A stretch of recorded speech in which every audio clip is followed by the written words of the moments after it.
नमस्कार, मैं हूं शम्स ताहिर खान और आप देख रहे हैं वारदात। 2020 का ये साल T20 की तरह हर पल रंग बदल रहा है। इस साल ने दुनिया बदल दी, दुनियादारी बदल दी, जीने के ढंग बदल दिए, मरने का अंदाज बदल दिया, मौत के बाद की रस्में तक बदल दी। पर एक छोटे से जिस वायरस ने ये सब कुछ बदलवा दिया, वो खुद इतना बदल रहा है कि दुनिया के सबसे ज़हीन दिमाग डॉक्टर और साइंटिस्ट तक हैरान है कि कोरोना कितने पैंतरे बदलेगा। अभी तक ये वायरस जिस्म में दाखिल होने के बाद सांस लेने के सिस्टम पर हमला कर रहा था, मगर अब पता चल रहा है कि जिस्म के अंदर के हर अंग पर हमले कर रहा है।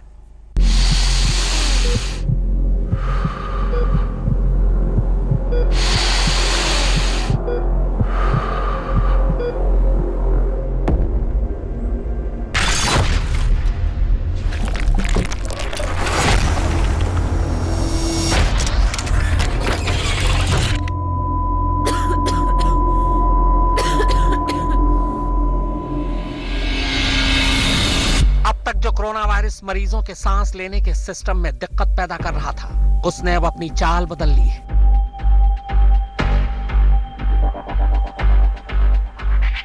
अब इसके मरीजों में कुछ और डराने वाले लक्षण नोटिस किए जा रहे हैं। यह वायरस अब न सिर्फ शरीर में घुसने के बाद ब्लड क्लॉटिंग यानी खून के थक्के बना रहा है, बल्कि शरीर के कई दूसरे अंगों पर भी अब हमला कर रहा है।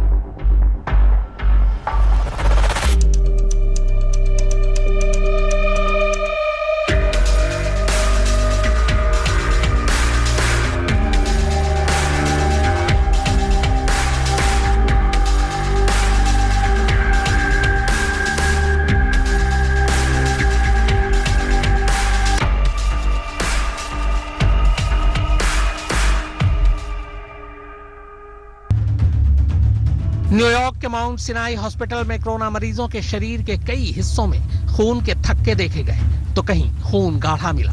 कोरोना के इस नए सिस्टम ने डॉक्टरों को भी हैरानी में डाल दिया है। माउंट सिनाई हॉस्पिटल में नेफ्रोलॉजिस्ट ने कई मरीजों में किडनी के ये ब्लड क्लॉटिंग देखी है, जहां खून जमने से मरीजों की मौत हुई। न्यूरोलॉजिस्ट डॉक्टर जेडी मोक्को के मुताबिक किडनी पेशेंट के डायलिसिस कैथेटर खून जमने की वजह से ब्लॉक हो गए थे। वहीं वेंटिलेटर पर रहने वाले कोविड-19 मरीजों को मॉनिटर कर रहे पल्मोनोलॉजिस्ट ने फेफड़ों में खून की भारी कमी देखी, जबकि न्यूरोसर्जन ने कोविड-19 पॉजिटिव पाए जाने वाले ज्यादातर मरीजों के मामले में ब्रेन में ब्लड का थक्का देखा। अब तक कोविड-19 को सांस से जुड़ी बीमारी माना जा रहा था, लेकिन अब ब्रेन स्ट्रोक के शिकार मरीजों में भी कोरोना वायरस का संक्रमण दिखाई दे रहा है। हाल ही में ब्रेन स्ट्रोक का शिकार हुआ एक युवक कोरोना संक्रमित पाया गया था। इसी तरह 32 मरीजों को दिल का दौरा पड़ा, जिनमें आधे से ज्यादा कोरोना पॉजिटिव थे। इन मामलों के सामने आने के बाद डॉक्टरों का कहना है कि कोरोना वायरस अब सिर्फ फेफड़ों को नुकसान पहुंचाने तक सीमित नहीं है, बल्कि सिर से लेकर पैर तक ये शरीर के हर अंग पर रिएक्शन करने का मादा रखता है। अब तक सामने आए मामलों में इस बात की पुष्टि हुई है कि ये वायरस दिमाग को भी प्रभावित कर रहा है। कई मरीजों में सिर दर्द की वजह से दिमाग में सूजन देखी गई, जिससे मरीज ने बोलने की क्षमता तक खो दी। इतना ही नहीं, इस वायरस से पीड़ित मरीजों के सेंसेस यानी इंद्रियों पर भी असर पड़ रहा है। जैसे कि सबको पता है कि कोरोना वायरस एक वैश्विक महामारी के तौर पे उभरी है और ये बीमारी बहुत नई है, इसलिए डेली नया रिसर्च आ रहे हैं। पहले ये कहा गया कि ये प्राइमरी लंग इन्फेक्शन है और लोगों ने उसको उस हिसाब से ट्रीट किया। अब नए रिसर्च के मुताबिक ये कहा गया है कि ये लंग को इफेक्ट करने के अलावा ये ब्लड वेसल्स को इफेक्ट करता है, चाहे वो लंग हो या और भी मेजर ऑर्गन हो, और ये थ्रोम्बोएम्बोलिक डिजीज़ है जिसमें ब्लड वेसल्स को इफेक्ट करते हुए ये थ्रोम्बोसिस और एम्बोलिज्म के चांसेस को बढ़ाता है। अटलांटा के एमोरी विश्वविद्यालय के स्वास्थ्य विभाग में critical care surgeon doctor Craig Kuber Smith के मुताबिक अस्पताल में थक्का रोधी मशीन पर रखने के बावजूद मरीजों में खून के थक्के बनना बंद नहीं हो रहे, और ऐसे मामले शहर के दूसरे अस्पतालों में इलाज करा रहे करीब 40% कोरोना मरीजों में भी देखने गए। ऐसा लग रहा है मानो कोरोना के वायरस ने अपने आप को बदल लिया है और अब ये म्यूटेंट वायरस अलग अलग रिएक्शन दिखा रहा है। कुछ मरीजों की मौत के बाद पोस्टमार्टम रिपोर्ट में फेफड़ों में सैकड़ों माइक्रोक्लॉट्स पाए गए। बड़े आकार के खून के थक्के बनने से इन्हें ब्रेन या हार्ट पर स्ट्रोक पड़ा था। कि जो लोग उम्र दराज हैं या जिन लोगों को एक से ज़्यादा कोमॉर्बिडिटीज़ जैसे कि डायबिटीज़, हाइपरटेंशन, लिवर डिजीज़ या फिर लंग डिजीज़ या फिर कैंसर हो, उनमें इन्फेक्शन को एक्वायर करने का, और अगर इन्फेक्शन हो जाए तो उसके सीवियर या फिर क्रिटिकल फॉर्म को, इलनेस को डेवलप करने के चांसेस ज़्यादा होते हैं। तो मुझे लगता है कि जिन लोगों में ये थ्रोम्बोएम्बोलिक फिनोमेना होता है उनमें जो है सीवियर फॉर्म ऑफ डिजीज़ ज़्यादा होते हैं, उनको आईसीयू एडमिशन की ज़्यादा ज़रूरत होती है, उनको वेंटिलेटर्स की ज़्यादा ज़रूरत होती है, और इन सब उपायों के बावजूद उनमें डेथ रेट्स बहुत ज़्यादा देखा गया है। कोरोना वायरस की इस बदलती हुई चाल को समझने के लिए आपको सबसे पहले ब्लड क्लॉटिंग को समझना होगा। विज्ञान की जुबान में इसे हीमोस्टेटिस कहते हैं। दरअसल जब आपको कोई चोट लगती है और खून शरीर से बाहर निकल आता है, तब कुछ देर बाद खुद ब खुद उस जगह पर खून के थक्के जम जाते हैं। यह खून को रोकने का कुदरती तरीका है जो खून को जेल में बदल देता है।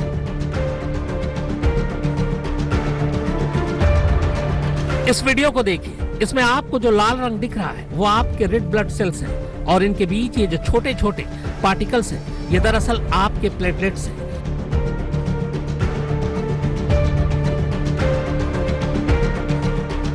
तो होता यह है कि जब खून आपके जिस्म में बह रहा होता है और आपको कोई चोट लग जाए तो बाहर निकलने लगता है, और तब ये प्लेटलेट्स एक्टिवेट हो जाते हैं, जिसकी वजह से उस खास जगह पर ब्लड क्लॉटिंग हो जाती है, और फिर चोट ठीक होने के बाद आगे चलकर खुद ब खुद खून का बहाव पहले जैसे हो जाता है।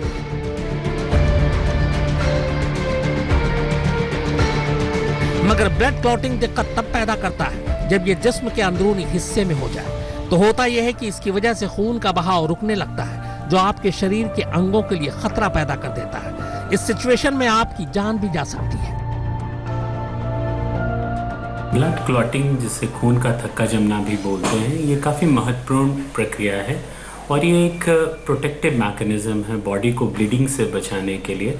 जब भी आप देखते होंगे कि आप कहीं पे जाते हैं और ब्लीडिंग, किसी इंजरी की वजह से ब्लीडिंग होती है, या फिर कभी आप ब्लड सैंपल देते हैं, तो आप देखते हैं कि कुछ समय के बाद खून का प्रवाह बंद हो जाता है।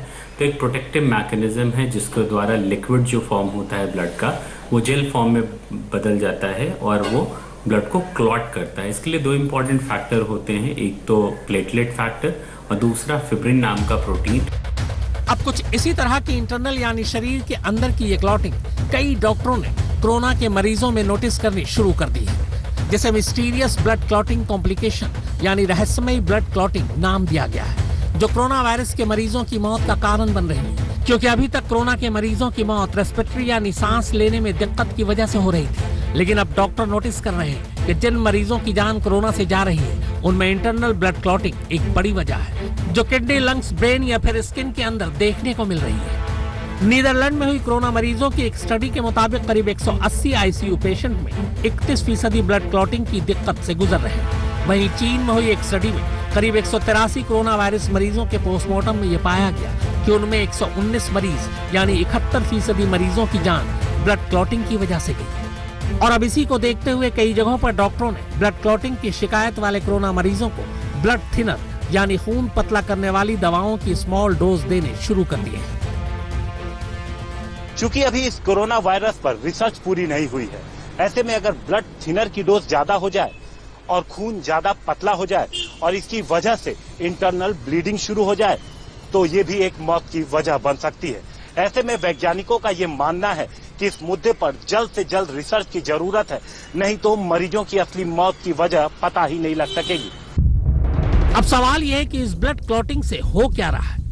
हमारे ऑर्गन अलग अलग तरीके से काम करते हैं, जिससे बॉडी का पूरा फंक्शन होता है। जैसे किडनी आपके जिस्म के खून को प्योरीफाई करती है, लेकिन अगर यहाँ क्लॉटिंग हो जाए तो किडनी फेल हो सकती है। इसी तरह दिल में अगर ब्लड क्लॉटिंग हो जाए तो दिल के धड़कनों की रफ्तार धीमी या ज्यादा हो सकती है और हार्ट फेल भी हो सकता है। कुछ ऐसा ही मामला ब्रेन का भी होता है, जहाँ क्लॉटिंग की वजह से ब्रेन स्ट्रोक आ सकता है। इस लिहाज से बाहरी ब्लड क्लॉटिंग से भले जान का खतरा ना हो, मगर इंटरनल यानी अंदरूनी ब्लड क्लॉटिंग जानलेवा हो सकती है। फिलहाल डॉक्टर्स ये नहीं पता लगा पा रहे हैं कि कोरोना के मरीजों में आखिर ब्लड क्लॉटिंग क्यों हो रही है। अब चूंकि मेडिकल साइंस में शरीर के अंदर जमने वाले खून का कोई इलाज नहीं है, ऐसे में खून को पतला करने के लिए डॉक्टर्स थिनर का इस्तेमाल कर रहे हैं, लेकिन कोरोना पीड़ितों में ये थिनर भी ठीक ढंग से काम नहीं कर पा रहा। हिमांशु मिश्रा और फारूक माबहैदर के साथ शम्स ताहिर खान, आज तक। मरीज के जिस्म में ब्लड क्लॉटिंग यानी खून के थक्के को तो फिर भी डॉक्टर पढ़ सकते हैं, मगर उन मरीजों का क्या करें जो जानलेवा वायरस की जद में तो हैं मगर उन्हें खुद पता नहीं, और तो और डॉक्टर भी ऐसे मरीजों का पता नहीं लगा पा रहे हैं। और अब तो दुनिया भर में 80% से ज्यादा ऐसे मरीज हो चुके हैं जो चलती फिरती मौत बनते जा रहे हैं।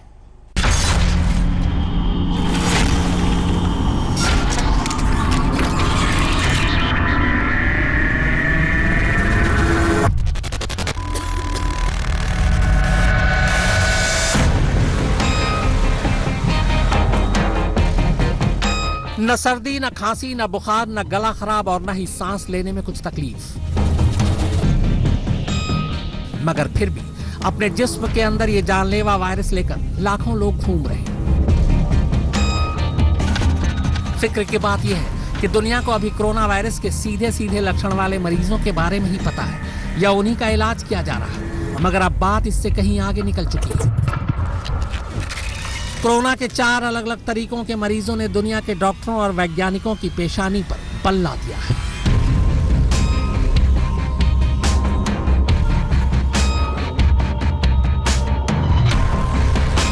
सबसे पहले तो यह समझिए कि सिम्टोमेटिक या सिम्टम्स क्या है। आसान जुबान में सिम्टम्स को लक्षण कहते हैं। जैसे कोरोना वायरस की बात करें तो बुखार, खांसी, गला खराब या सांस लेने में तकलीफ जैसी चीजें कोरोना के सिम्टम हैं। और फिलहाल बड़े पैमाने पर इन्हीं लक्षणों वाले मरीजों की टेस्टिंग हो रही है। मगर कोरोना की कहानी यहीं खत्म नहीं होती। कोरोना के 4 अलग अलग तरीकों के मरीजों में अलग अलग लक्षण पाए जा रहे हैं, जिनमें सबसे ज्यादा खतरनाक हैं वो मरीज जिन्हें खुद को नहीं पता कि वो कोरोना की जद में है, और ऐसे लोग कहलाते हैं साइलेंट स्प्रेडर।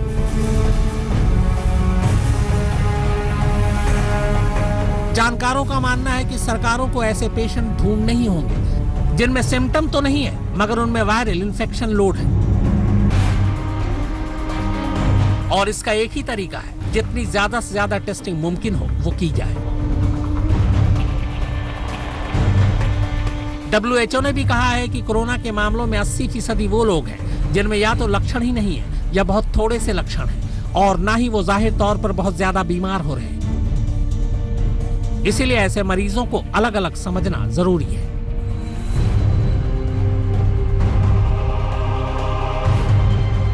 सिम्टोमेटिक यानी वो मरीज जिनमें कोरोना के लक्षण जैसे सर्दी, खांसी और बुखार है। प्री सिम्टोमेटिक यानी वो मरीज जो आज तो ठीक है मगर थोड़े दिनों बाद उनमें लक्षण दिखने लगेंगे। एटिपिकल सिम्टोमेटिक यानी वो मरीज जिनमें बहुत ही माइल्ड सिम्टम्स हैं, जिन्हें बुखार नहीं है, सिर्फ खांसी है और लक्षण आ रहे हैं और जा रहे हैं। और फिर आता है एसिम्टोमेटिक यानी वो मरीज जिनमें कोरोना के कोई लक्षण नहीं होते मगर फिर भी वो कोरोना संक्रमित होते हैं। अब अंदाजा लगाइए, भारत जैसे देश में जहां सिम्टोमेटिक मरीजों को ही डील करना मुश्किल हो रहा है, वहां इन अलग अलग तरीकों के कोरोना मरीजों की पहचान कैसे होगी। अब तक देश में हुई टेस्टिंग की बात करें तो वो बहुत ज्यादा नहीं हुई है, और टेस्टिंग का जो तरीका हम अपना रहे हैं उससे इन अलग अलग सिम्टम्स वाले मरीजों का पता लगाना लगभग नामुमकिन है। आइए आपको बताते हैं कि भारत में कोरोना की टेस्टिंग किस तरह से हो रही है। हाल ही में विदेश से लौटे कोरोना के लक्षण वाले लोगों की टेस्टिंग, कोरोना संक्रमित के संपर्क में आने वालों की टेस्टिंग हो रही है, मरीजों की देखभाल कर रहे मेडिकल स्टाफ और डॉक्टरों की टेस्टिंग हो रही है, सांस और फेफड़ों की बीमारी वाले मरीजों की जांच की जा रही है, हॉटस्पॉट इलाकों में भी बड़े पैमाने पर लोगों की टेस्टिंग हो रही है। अब आपको यहाँ ये समझना होगा कि जिस तरह से देश में कोरोना का इन्फेक्शन बढ़ता जा रहा है, ऐसे में साइलेंट स्प्रेडर जैसे प्री सिम्टोमेटिक, एटिपिकल सिम्टोमेटिक या एसिम्टोमेटिक मरीजों को खोज निकालना भारत की आबादी के हिसाब से दूर की कौड़ी है। लिहाजा सरकार टेस्टिंग के मामले में उन लोगों पर ज्यादा फोकस कर रही है जो बुजुर्ग हैं, क्योंकि बुजुर्गों की इम्यूनिटी कमजोर होती है और उनके इस इन्फेक्शन के शिकार होने के सबसे ज्यादा चांसेस होते हैं। WHO यानी वर्ल्ड हेल्थ ऑर्गेनाइजेशन के मुताबिक अगर 100 लोगों को कोरोना इन्फेक्शन होता है तो बहुत मुमकिन है कि उनमें से 80 लोगों में इसके लक्षण न पाए जाएं। और यही साइलेंट स्प्रेडर बहुत तेजी से अपने आसपास के लोगों को संक्रमित कर रहे हैं। इसीलिए सरकारों को उनकी मॉनिटरिंग करने की जरूरत है, मगर ये होगी कैसे? जानकारों का कहना है कि सबसे पहले तो हॉटस्पॉट में डोर टू डोर टेस्टिंग हो और दवा या वैक्सीन बनने तक जितना ज्यादा मुमकिन हो लोग मास्क लगाएं और सोशल डिस्टेंसिंग का ख्याल रखें, जो हमारे देश में लॉकडाउन से ही मुमकिन हो सकता है।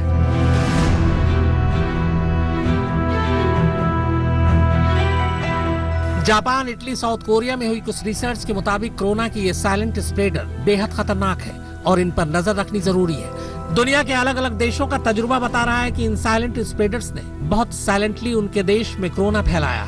चीन में लॉकडाउन हटाने के बाद कोरोना के कुल मामलों में 78% लोगों में सिम्टम देखे ही नहीं गए। हालांकि इटली में ऐसे मामलों की तादाद सिर्फ 7% है और दूसरे कोरोना प्रभावित देशों में एक स्टडी के मुताबिक 30 से 40% लोग कोरोना के साइलेंट स्प्रेडर साबित हुए हैं।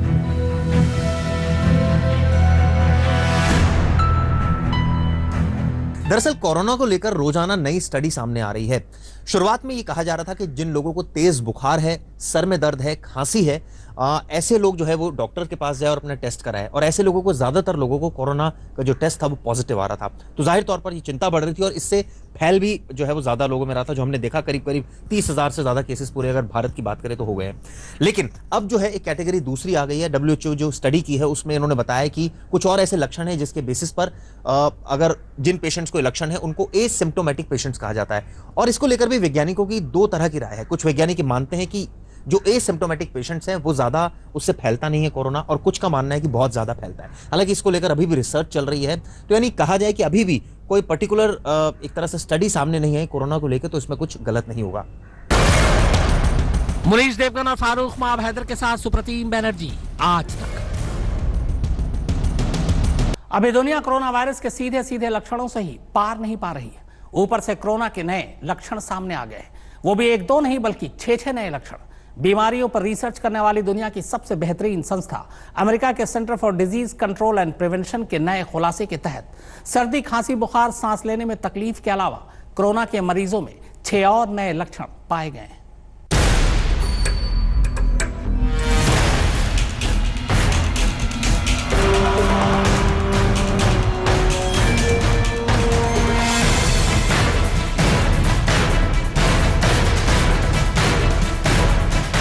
अमेरिका के centre for disease control and prevention यानी CDC ने कोरोना मरीजों के 6 नए लक्षणों का खुलासा कर दुनिया भर को परेशानी में डाल दिया है।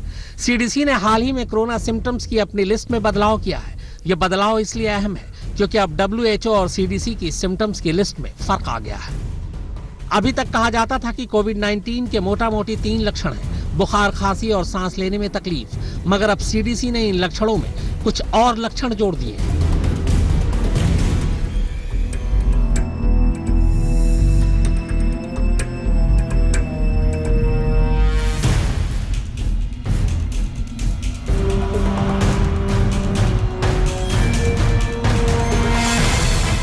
किसी भी बीमारी के बारे में जानकारी देने के मामले में CDC का रुतबा दुनिया में WHO के बराबर या उससे भी ज्यादा है। कोरोना के मामलों में तो CDC के पास WHO से भी ज्यादा जानकारियां हैं, क्योंकि अमेरिका में पूरी दुनिया के मुकाबले सबसे ज्यादा कोरोना के मामले हैं। लिहाजा मरीजों का सबसे ज्यादा डेटा भी अमेरिका के पास है। यानी अब सर्दी, खांसी और बुखार वाले कोरोना के लक्षणों में CDC के 6 और लक्षणों को जोड़ दिया जाए तो ये 9 हो जाते हैं। जानकारों का मानना है कि CDC के इन नए कोरोना लक्षणों को जारी करने का मतलब है कि अगले कुछ दिनों में दुनिया के तमाम देश इसे भी कोरोना के लक्षण मान लेंगे। CDC के मुताबिक ये सभी लक्षण वायरस से संक्रमित होने के 2 से 14 दिन के अंदर देखे जा सकेंगे। यानी इसका इंक्यूबेशन पीरियड कम से कम 2 दिन और ज्यादा से ज्यादा 14 दिन है। और एक खास बात यह है कि CDC अभी भी बहती नाक और छींकने को कोरोना का लक्षण नहीं मानता है। CDC का कहना है कि ये लिस्ट अभी भी अधूरी हो सकती है, मगर अब तक के आंकड़ों के मुताबिक कोरोना से संक्रमित मरीजों में सिर्फ यही 9 लक्षण देखे गए। जानकारों का मानना है कि कोरोना के पुराने सिम्टम में नए सिम्टम का जोड़ा जाना छोटी बात नहीं है, क्योंकि दुनिया भर के डॉक्टरों को इस बात के निर्देश हैं कि सिर्फ उन्हीं के टेस्ट किए जाएं जिनमें सर्दी, खांसी और बुखार वाले लक्षण हैं। और अगर इन नए लक्षणों को भी उसमें जोड़ लिया जाए तो मुमकिन है कि तब जिन्हें हम अभी कोरोना का एसिम्प्टोमेटिक मरीज समझ रहे हैं वो भी कोरोना के सिम्प्टोमेटिक मरीज बन जाएं और फिर उन मरीजों से डील करना आसान हो जाए। लोकेंद्र सिंह और मुनीश देवगन के साथ फारूक माब हैदर, आज तक। तो वारदात में फिलहाल इतना ही, मगर आज तक पर खबरों का सिलसिला लगातार जारी है। नमस्कार, मैं हूं अंजना ओम कश्यप। हमें उम्मीद है ये वीडियो आपको पसंद आया होगा। लेटेस्ट खबरों के लिए यूं ही देखते रहिए आज तक, और इस वीडियो के पसंद आने पर लाइक, शेयर एंड सब्सक्राइब करना ना भूलें।